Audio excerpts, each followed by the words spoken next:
blows west from the Great Lakes. The wind sings like a wild bird across the northern states, coming at last to this place, this sweep of America. 10,000 square miles of prairie across Montana and Dakota. They call it the Williston Basin.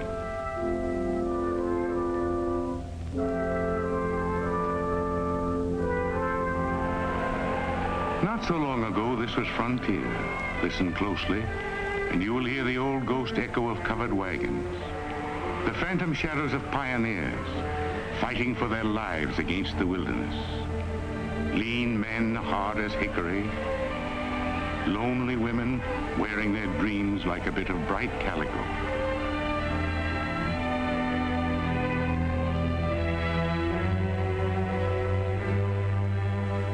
They began with nothing, with their bare hands and a bucket of hope, breaking the land with freedom's plow, planting towns with names American as a banjo tune: Fargo, Stampede, Bluegrass, Beaver Lodge, Lincoln Valley, Williston.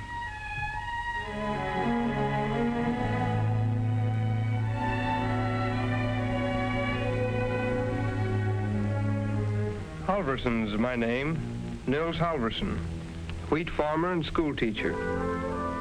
I was born and raised here, east of Montana along the Canadian line, Williams County, North Dakota.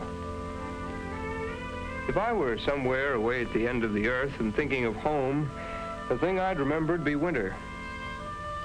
The enormous frozen silence. The snow cutting us off from the world like a wall. The wind slicing across the fields. The way we say it, gets so cold, shadows freeze to the ground and have to be pried loose with a pickaxe.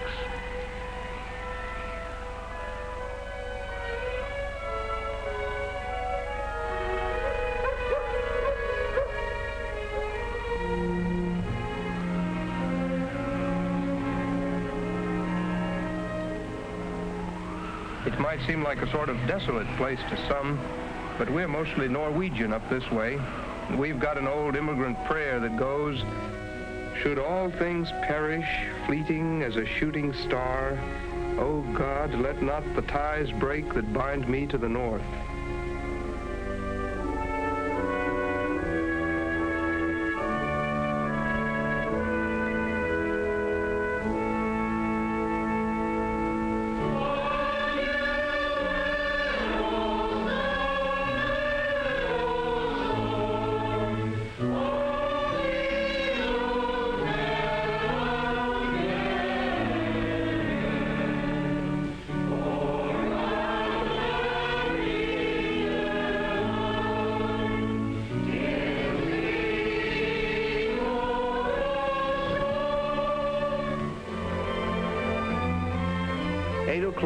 Monday morning.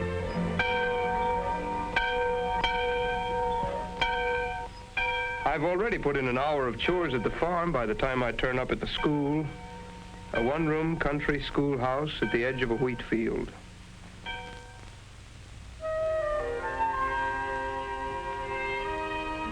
I look at these kids with their restless faces, grandchildren of the pioneers, descendants of the long rifle and the bull-tongue plow. I find myself wondering, that proud, searching spirit that drove men out along new trails, is it still alive in them, in me? I wonder if this familiar stretch of land were suddenly to become frontier again, how would we meet the test? It may not be long before we know. There's a tense feeling in the air, a sense of waiting, as though some great door is about to swing open. I remember how it all began, so quietly. A few solitary men climbing the hills, crossing the fields, a geologist searching for clues in the shape of a valley, the composition of a stone, the fossil of a leaf that was green at the time of the dinosaurs. And then the seismograph crew coming in to map the underground, drill a hole, and drop a dynamite charge. The shock waves going down to hit the buried layers of stone and bounce back to be recorded on sensitive instruments.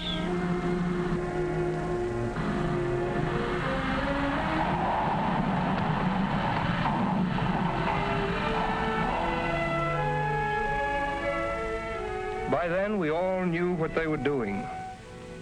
The object of their search was oil.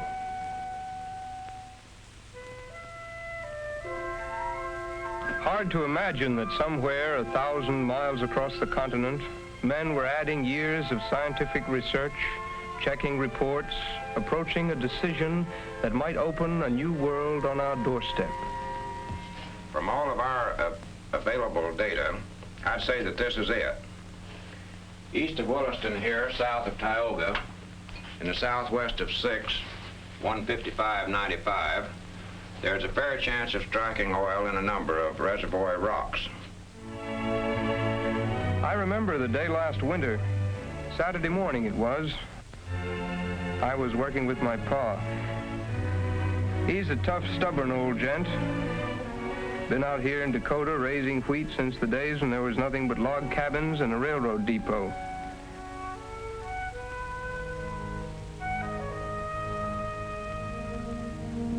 A friend of ours came by, a local lawyer, Oscar Norstead. He had a fellow with him, a stranger named of Roland. Turned out to be a man from the Citadel Oil Company.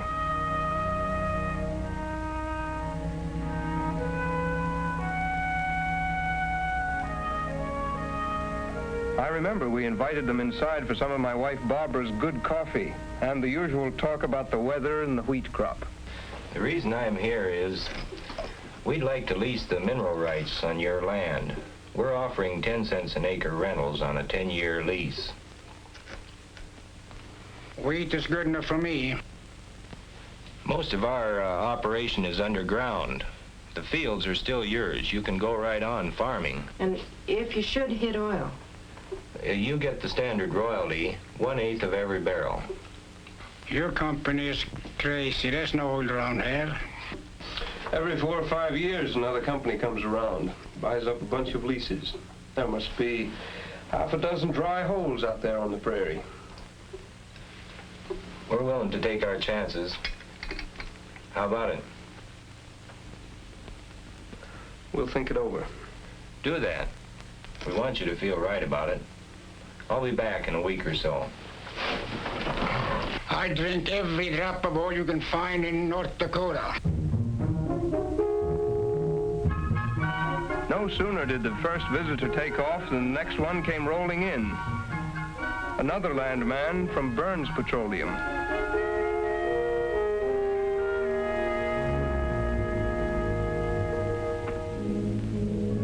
I remember within a week we had half a dozen offers. We took our time deciding. We've worked hard for what we've got. It took the sweat of generations to turn the prairie into wheat land. And then came the 30s. I was only a kid, but I'll never forget the dead look of the land burnt dry by the drought. When the wheat went, everything went. The debts piled up until there was nothing a man could do but slam the door and walk away. Somehow my pa hung on. He had a motto, stick and stay, it's bound to pay. And it did finally. A few seasons of rain and the earth was rich again. The fields golden with grain, the wheat like a running river. So now when the oil companies came, we took our time making up our minds. A man with a couple of full silos and 50 head of cattle can afford to take his time. Finally we signed with Citadel. That was last year, and since then not a word out of them. Maybe they've found out there isn't any oil. Maybe Pa was right.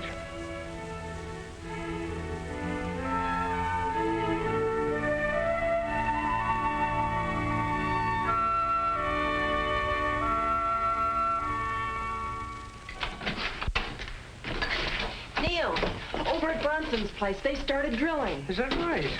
They're crazy. It's a bunch of hoodows. Come on, I want to go see. Well, all right, let's go take a look.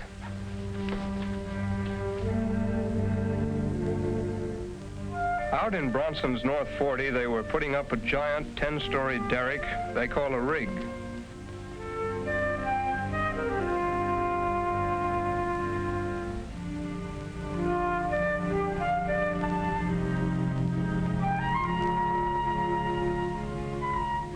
The geologist showed us around, and it was like watching a little town take shape.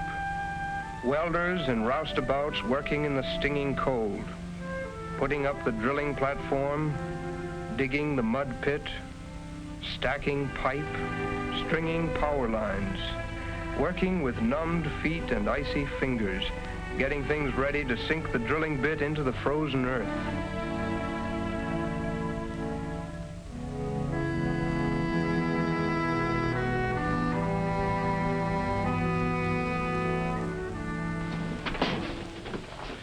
We can get out of the wind in here. Guess once you start to drill, you're pretty sure of finding oil down there. We're not sure of anything. In this business, it's always maybe. The only way to find out is to drill. Only about 1 out of 9 of those wildcats ever comes in. How much does it cost to drill a well like that? Well, it depends. The first hole, drilling in this weather, as deep as we'll have to go, probably cost about $500,000. That's the oil business. A real gamble. 1 out of 9 with $500,000 riding on the black. Pretty tough odds. Plenty of men willing to take it, especially when there's a chance to make a profit. Indian arrowhead? Yeah. Found it right over there, right where we put the rig. It's for luck. We're gonna need it.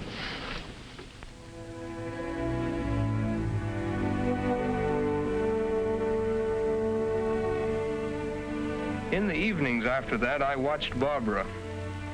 I could see she had visions of an oil well out in the middle of our wheat field, new wallpaper in the parlor, and a college fund for the kids we hope to have someday.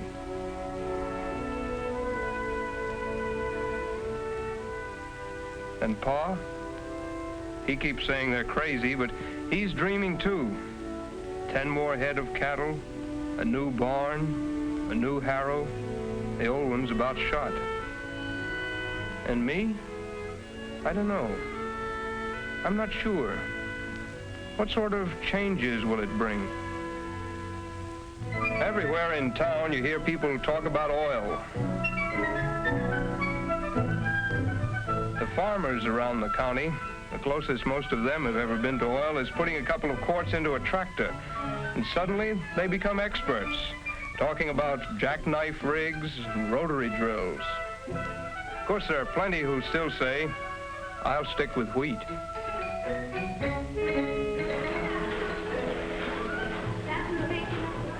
I told my pa, if we get oil, let's get a car as long as a house. What did he say? We'll be lucky if we get a wheelbarrow.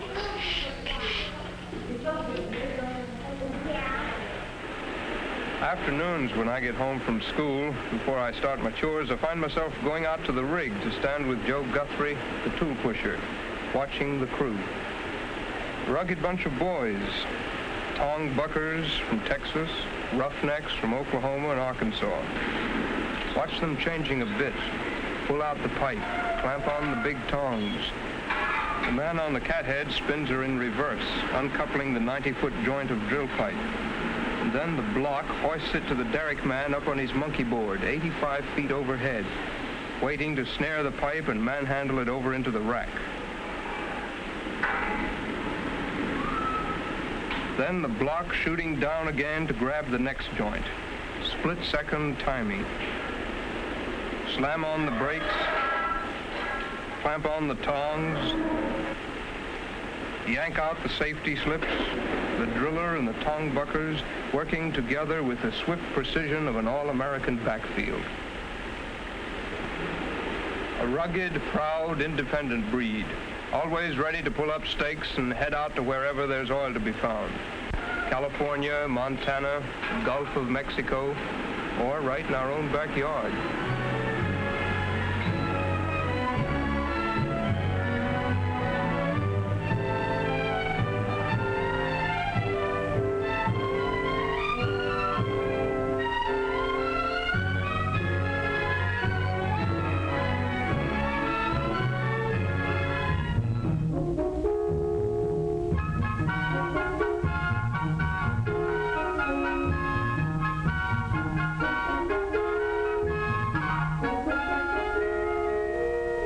nights back in town, a group of us began getting together. Store owners, doctors, lawyers. All right, maybe it will all come to nothing. Maybe it's just another false alarm. All I'm saying is, it's important that we plan a little, just in case. Plan for what? Housing, office space. We're liable to have 50 companies, a couple thousand newcomers overnight. What about health facilities? We're overcrowded at the hospitals as it is. I can tell you that if they strike oil, it'll be the biggest thing that ever hit this state. It'll be the frontier all over again. New folks rolling in. And their children. Who knows how many? Do we have room for them in our schools? What is this oil? What happens when they find it? A wild scramble, boom, and bust? What happens? I don't know. I'm just asking. I want to know. Well, Mr. Mayor, I move we set up a... We ended up by forming a Citizens Petroleum Committee to work with the oil companies and get the facts, to make a survey of the town and find out exactly what facilities we had.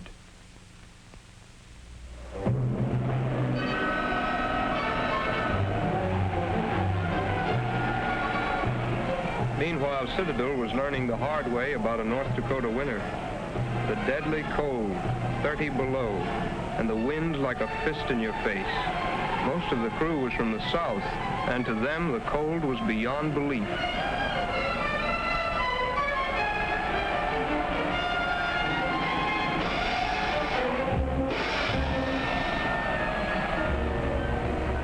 The supply trucks were having trouble getting through, fighting a nerve-wracking battle to keep moving along the highways.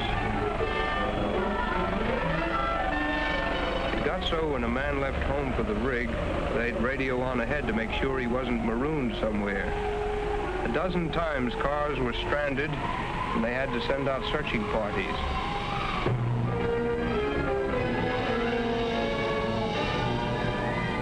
The company was taking every precaution it could, but it was a brutal, back-breaking job, struggling against the ice 24 hours around the clock.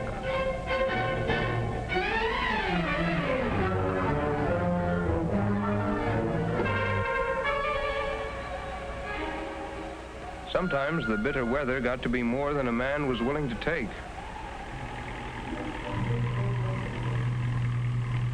Where are you going? To get my fur hat. Where's it at? In Oklahoma.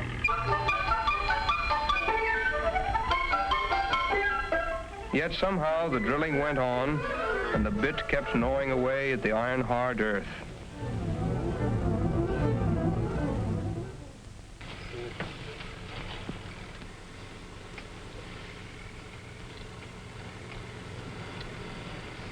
Funny to think of those Indians living here for centuries, those first homesteaders, with maybe a fortune right under their feet. How could they have known? And if they'd known, what could they have done about it? You're right. Takes the tools, the skill, the freedom to explore, invent, discover. You think of the gold rush, all those people racing for the hills, some of them passing right over a treasure 1,000 times more rich, maybe? Maybe. It seems as though everywhere you go, people are passing along reports on the latest depth. I hear she's down to 5,000 feet. They tell me she hit 6,200 this morning. Down to 8,255. And then the day came when they got down past 11,000 and the drilling stopped. The end of the line. The word spread that if there was any oil, this would be the last depth where they could hit it. From miles around, people came to watch. Just a thin pipe sticking out of the ground over an empty pit. And everyone waiting. This is the payoff. Or is it? A few moments and they'll be throwing open the valve.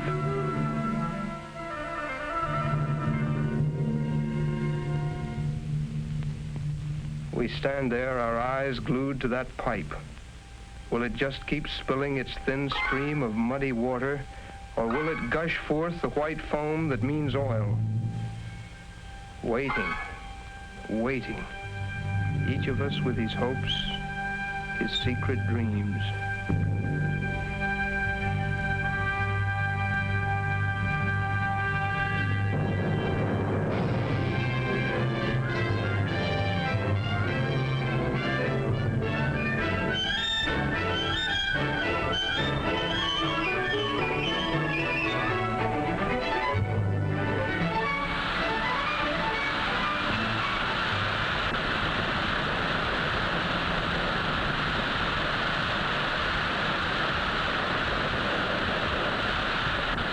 By golly, this is a lot of oil to drink.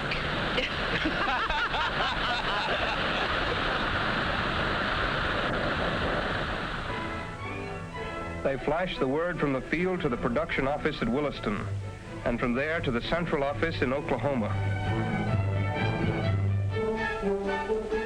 Day and night, our little telephone board was lit up like a Christmas tree. Calls from New York, California, Houston. Bit by bit, we began to realize how big a thing this was. A river of cars came pouring in from every corner of the country.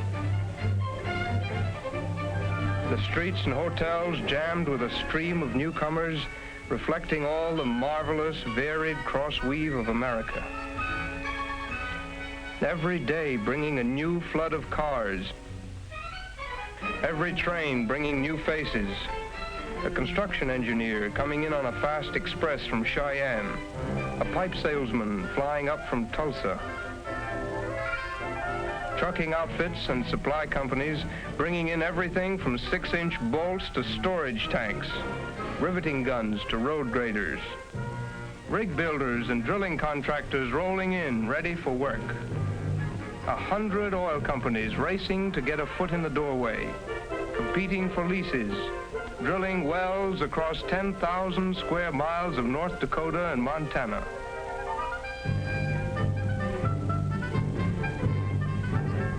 Landmen and lawyers waiting their turn to pore over the county records. All the planning by the Citizens Committee finally paid off. We were ready with lists of available office space. New housing was underway. There were extra books for the new kids at school. 1,000 questions were in the air. The oil companies tried to answer them by picking a panel of experts and sending them out across the basin to a series of town meetings. Perhaps you're not familiar with the fact that petroleum is a source of insecticides, rust preventatives, plastics, alcohol, and 1,000 other products. However, it is not possible to give you all of the uses of crude oil at this time. Perhaps some of you have some questions. Do any of you folks have any questions? I was just wondering, how long is all this going to last? I guess what's on your mind is the old story of boom and bust. I can assure you that we will be in the Williston Basin for a great many years looking for oil. The exploration process is only in its infancy. In the old days, the idea was to punch as many holes in the shortest time possible. Get the oil and get it quick. But like everybody else, the oil companies live and learn. Our policy is scientific conservation in the best interest of the people.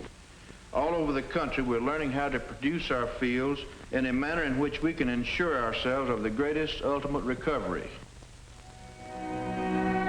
If I still had any questions about boom and bust, through the next month I saw the answer with my own eyes. I became aware of the new techniques, the modern miracles of conservation the companies had devised. I began to realize that this was something that stretched far beyond these familiar fields. Here they were producing power for the nation, to run its cars and to heat its houses, to run its factories and to keep it strong. The ceaseless pounding of work was like a heartbeat, pouring energy out through the veins of America.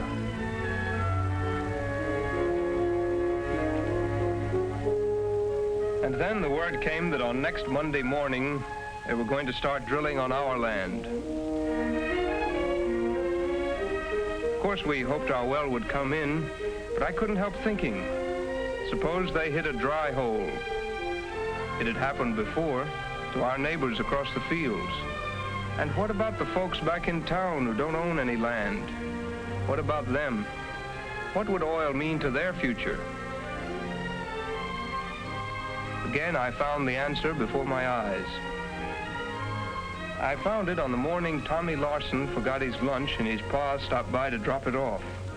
That was the first I knew Fred Larson had taken a job with an oil company.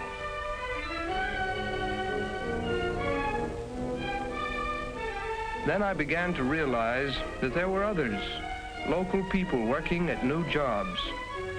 Experts coming in, bringing their special skills and teaching them in turn to my friends.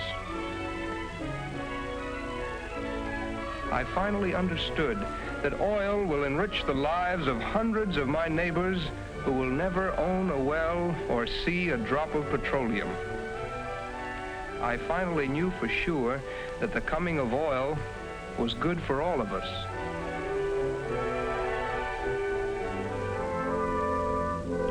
The wind of spring blows west from the Great Lakes.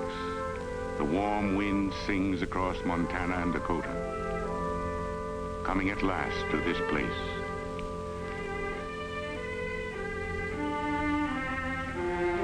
But there is a new song in the air, a song of great promise. Winter will come again, but it will never be the same. For this land is more than wheat now, and life is no longer at the mercy of the seasons. Now, in this place, a new frontier is born. A new breed of pioneers work to bring forth the riches of the land. The pounding tempo rising from this prairie is the heartbeat of a great nation, forever seeking a new American frontier.